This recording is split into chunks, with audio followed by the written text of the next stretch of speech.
মানিব্যাগে কটে আসিল তোর? ওটা মানি ব্যাগে খেলে 100 আসিল। আহা রে ফকিন্নি 100 আল্লাহ নি তুই এই খাওয়াঙ্গা তোদের ভিতরে যুদ্ধ করি এলা রে। 100 ঢুকেছে তুই কি চেষ্টা নি ওটা? চল আল্লাহ চল। 100 টোয়াইলো যদি দরকার হয়। হ্যাঁ কিন্তু আছে।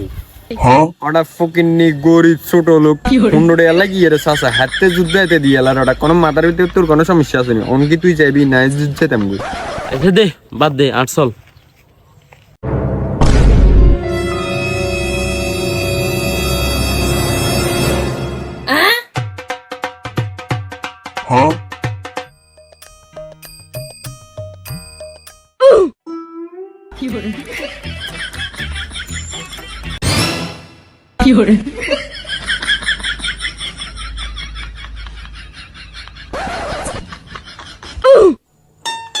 সোরা মাত